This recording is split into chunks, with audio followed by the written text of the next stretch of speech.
Welcome to a Happy Hour Hug Nation. This afternoon we talked about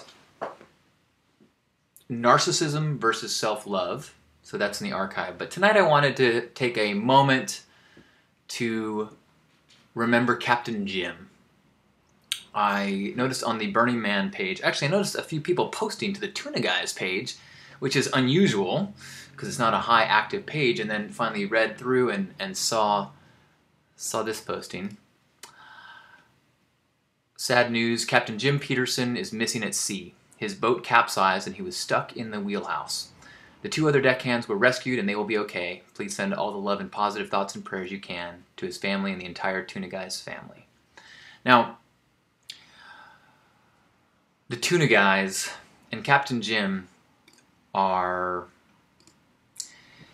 incredibly important people in my Burning Man history. I believe our first year was the same year. My first year was 1998. The earth was cooling and giant reptiles roamed the land. And it was my first year Burning Man and my mind was blown. And if I remember correctly from looking at his this years ago, it was his first year too. And the Tuna Guys are a group that I often talk about when I'm trying to explain Burning Man to people, especially when people have a perception of Burning Man as being a rave in the desert, you know, or a big, you know, whatever, just party. I'm like, not quite. And I'm partially guilty for some of the misperceptions because I love taking pictures of awesome costumes and beautiful people. And so people see these pictures of, you know, hot people in fur and, you know, almost no clothes, and like, oh wow, that looks like a, you know, big crazy sex rave. And it's like, no, it's about so much more. It's about gifting. It's about community. It's about radical expression. It's about finding your gifts and then sharing them. And I go, well, let me tell you about the Tuna Guys.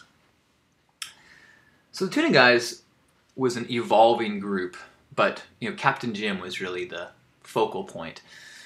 And it was Captain Jim and his crew and then this kind of extended family of people. And they were actual tuna fishermen from Oregon. I believe, you know, I'm not a scholar of the Tuna Guys, but I think they originally started going to the Oregon County Fair, and then, you know, people said, oh, you got to go to Burning Man. But, so this was this group of fishermen. And if you saw them, you would say, they're fishermen. Let me show you a picture of a couple of Tuna Guys. I think I grabbed some. So in this picture, in the back is Captain Jim. Here's Captain Jim right here. Awesome guy. Always smiling. Always chilling. And so, you know, when people got, you know, like all worked up, oh, I need to have costumes. Like, well, no, you don't have to. You share what you can. Let me tell you about the Tuna Guys. So the Tuna Guys would bring hundreds and hundreds of pounds of sushi grade salmon. Excuse me, with salmon, sometimes salmon, but mostly tuna. They would pack in ice, they would bring to the playa, and then all week long they would just barbecue and cook or serve sushi. And you know, in the early days of the Wild West of the burn, you know, everybody knew where they were, but after a while, the health department started saying, dude, you can't do this. You know, we have to have all sorts of special, you know, kitchens and sinks if you're going to open a restaurant here. And so they made a thing where it's like, okay, if you come to our camp, you're like a temporary Tuna Guys resident. I can see, here's my Tuna Guys mug. I'll have a sip. And so every year was kind of this. Someone told me it was like the playa's Where's Waldo, because you had to figure out where they were because they couldn't publicize it because it was on the map. Then everyone would find them, including the authorities. So you had to kind of figure out. You meet someone or you see somebody in the Tuna Guys or somebody who knew them and go, oh, have you found them yet? But when you found them, you were able to have this incredible jolt of protein as well as food that was caught and prepared with love. And I have great memories of just hanging out in their oasis, you know, as things were cooking and meeting people and just kind of soaking in the vibe that they created. They would always have a sign up of like things they needed, and, you know, it was almost always on the list was, you know, weed and beer, and then maybe some food ingredients. And people would always bring by food that they had, and so they would adjust the menu depending on what they would get. And so there's this, it was very cool. And after several years ago, I stopped eating meat. And so it was interesting. The first year I returned to the playa after going, strict vegetarian, and visiting them and being like, and what's funny is that the only time that I've decided this is a special occasion, I'm going to eat meat, since I went vegetarian, was when I visited the Tuna Guys. And there's something, one, about just getting, such solid protein in the middle of this week when you're not eating very well. But there's also something about food that is caught and prepared from this loving place. And it was a special, special gift.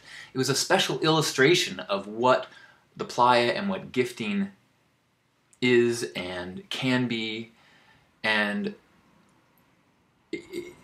it sounded like, from the reports I read, that they're not expecting to recover and find Captain Jim at sea.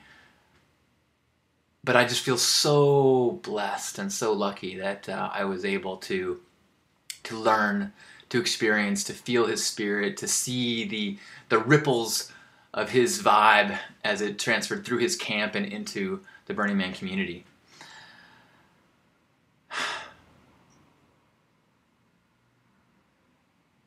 In terms of ways to go out, I think there's something beautiful about going out doing something that defined who you are.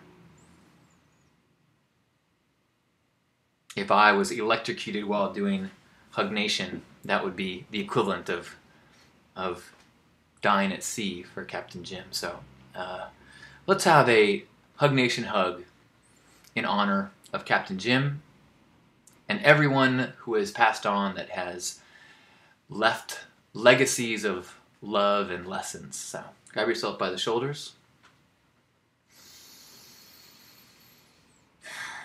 And as you grab this body, be extra appreciative. This living house for your spirit.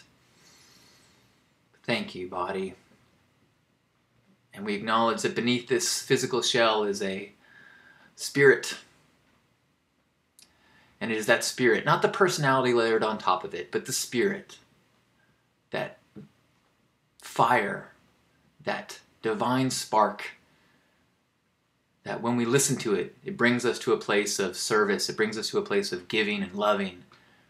We recognize that that is who we are, not our shell, not our personality.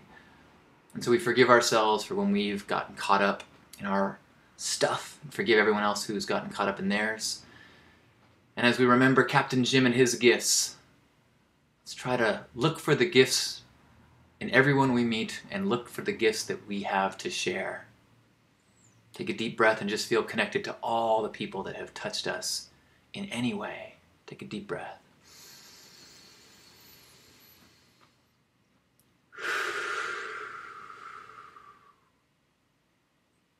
On behalf of Grandpa Caleb, Captain Jim, and all the Love Warriors, happy Hug Nation. Thank you. I love you. Namaste. And I'll see you at home.